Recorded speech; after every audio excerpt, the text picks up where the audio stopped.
The house was quiet in that strange way it only becomes when someone who always fills it with noise suddenly leaves, and my roommate.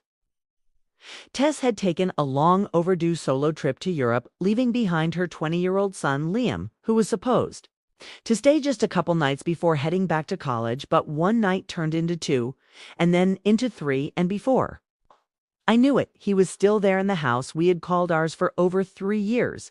At first I thought nothing of it, since Liam had always been sweet and respectful, and I had watched him grow from a shy teenage boy into a confident young man.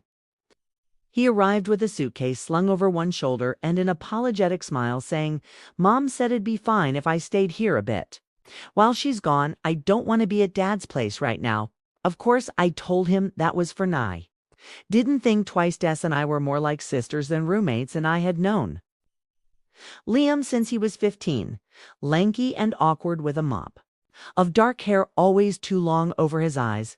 But now he was something else, taller, broader, jaw sharper, voice deeper. He slept in Tessa's room at first. The first couple nights I hardly saw him. He stayed in his room, mostly playing guitar in the evenings, or watching TV curled up under his mother's blanket. He'd catch glimpses of him when I passed the living room. The way his muscles moved beneath the soft gray t-shirt scruff on his jaw. He no longer shaved clean. Something about the way he looked at me now lingered, like he was seeing me not as his mother's friend, but as something else, something more. The third night the power went out. A summer storm rattled the windows. I was in the kitchen lighting a candle when I heard his footsteps approaching. "You okay?" he asked, and the way his voice carried in the quiet made me pause. "Yeah," I said, just grabbing the candles. He stepped closer to close, and for the first time I felt his nearness. He towered over me, now his shadow dancing with mine in the flickering light. "You always keep candles in that drawer?" he said. "Yeah, always. Tess forgets, but I never do." "Smart," he said. Then there was a beat of silence, only thunder outside. "You scared?" he asked. "No."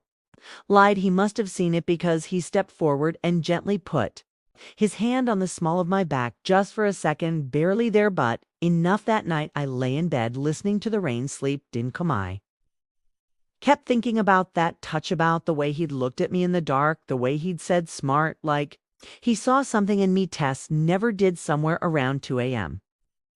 I heard the creak of a door, soft, almost hesitant. Then quiet footsteps padding down the hallway. Held my breath.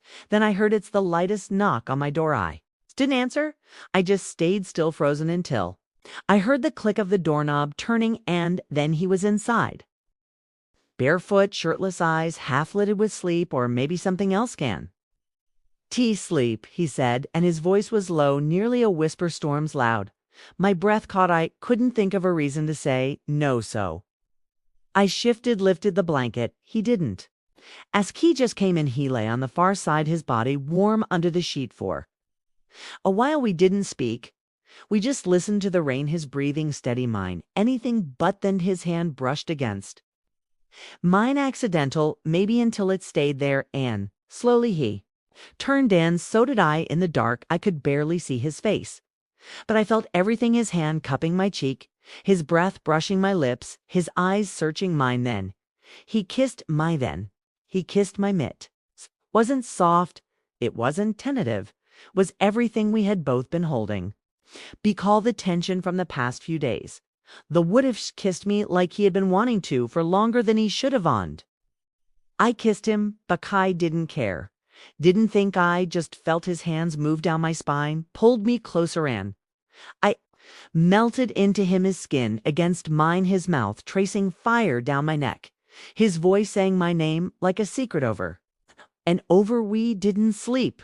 Not really. We touched and tangled and whispered things we couldn't say in daylight. And when the storm passed and the sky lightened, he was still there, wrapped around me. The next morning I woke up before him, his head resting on my shoulder, his fingers tangled in Minya. Should have felt guilty, should have panicked, but all I felt was peace. When he opened his eyes, he didn't look ashamed. He just smiled, soft, trill. "Hey." He whispered. "Hey."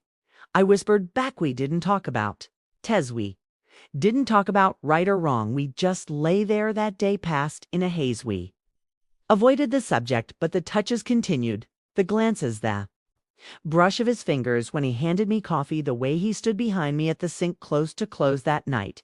He didn't ask, he just came into my room. Again, like he belonged there and maybe he did, the days blurred. He cooked for me, once pasta and garlic. Bread said I deserved to be taken care of. For once I laughed, but it hit something deep.